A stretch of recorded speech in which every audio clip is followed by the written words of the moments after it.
Hi there. Today I'd like to remind everyone how important it is to set your intention. Sometimes we don't put much thought or energy behind where our brain starts to focus on, or how our feelings in our heart and our chest, our anxieties and stuff, we're not very attentive to what we carry in our minds and in our hearts. I was just thinking about this the other day, and I consider myself blessed because I was born in a fundamental Christian home, and lots of my understanding was still faith based, and believed everything will work out, and just I just I looked at life, and I always thought that God had my back, or the universe had my back, and for me to have faith in something wasn't very difficult. I just believed things would turn out better, or there would be a reason for certain things, or I would have a confidence that no matter how difficult it was, that there was probably a reason for it, and that I would be a better person for the experience, and so on. I don't need to see something to believe it. And I have people in my sphere of influence that with them, they can think what they want, but they can't engage in any thoughts unless they're going to believe something unless they can see it. They want to see the proof. They want to see something that's very tangible. They want to see the evidence, and so on. And I'm personally, I'm really glad that I didn't experience that way of processing life, because I think life at this point would be pretty heavy for me, considering what I've gone through. So setting your intentions is something that I've always had hope. I've always had faith. I've always wanted to do the right thing. Of course, back into the thinking, some of it was maybe a bit fear-based, based on thinking that there's a separation between myself and God, and I need this accountability kind of thing. And I've since pulled away a lot of the religion from the aspects of Christianity. But when I look at Christ's teachings and his examples and his teachings and Beatitudes and Sermon on the Mount, and the things that came from his heart, and who he communed with, and who his father was, and so on, that's kind of where I kept things kind of simple as I grew up. And so I'm thinking about just being careful how to set your intentions and where you dwell on. I can imagine there's an awful lot of people that are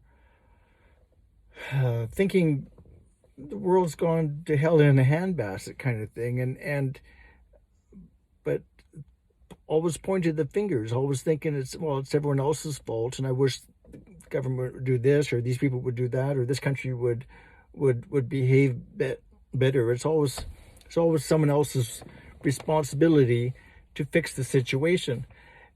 But if you take a look at your intent and the energy that you add to the field, we're all responsible. So it comes to a point where if you don't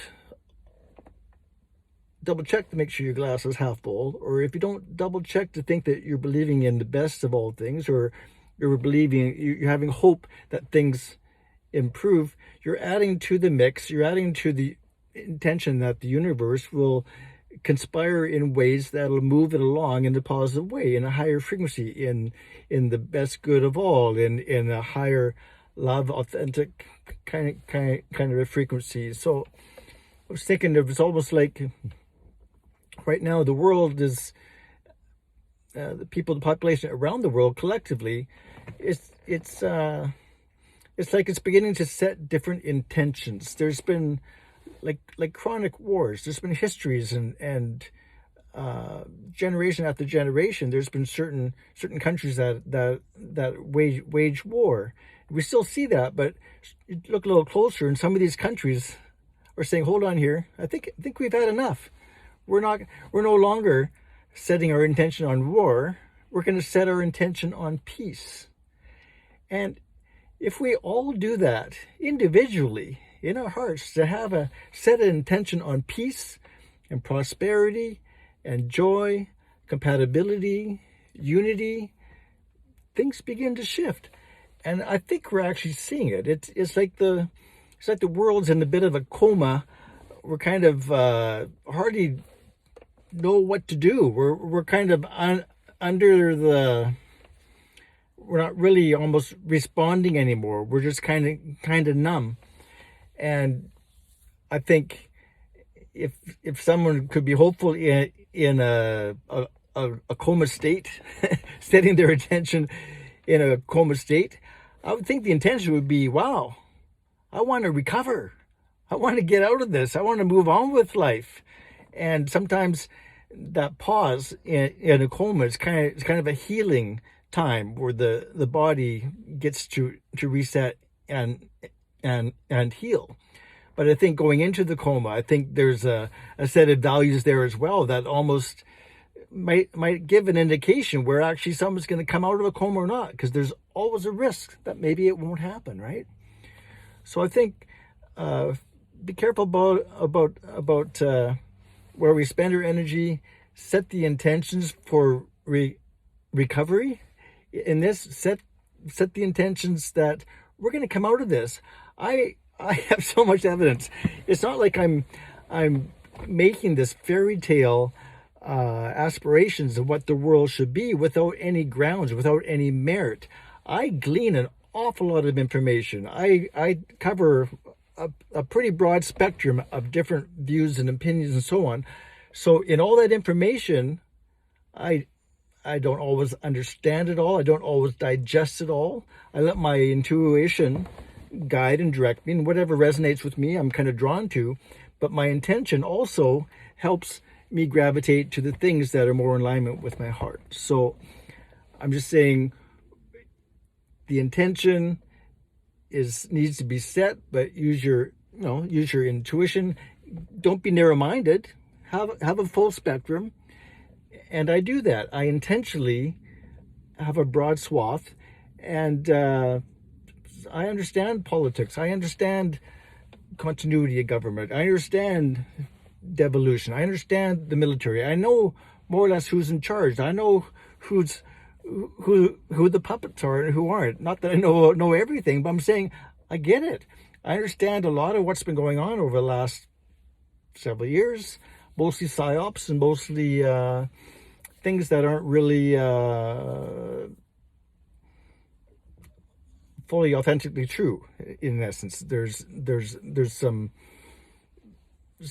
mechanics in the work. It's like almost a theater production in the sense that there's a lot of things orchestrated that we can assume that are real when they're kind of manufactured, and there's a lot of people playing roles, and for the good and for the bad. So anyway, I'm just saying, I'm not naively saying, I'm not hairy-fairy kind of saying that, oh, there goes Brian again. He's just kind of out there. But I intentionally select my intentions, and I'm accountable for where I let my energy sit, and what I embrace and what I push away. And I don't live in an energy of fear or anxiety. I'm always hopeful. I'm always at peace. I'm always loving. I'm always generous to the best ability. And it's a part of my intention setting that happens almost regularly, consciously, sometimes unconsciously. It's just kind of where I go. And I realize just in talking, some people are just very, very swayed every day. Every morning they wake up, and whatever that direction is, whatever they feel like in the moment, it kind of dictates the whole day.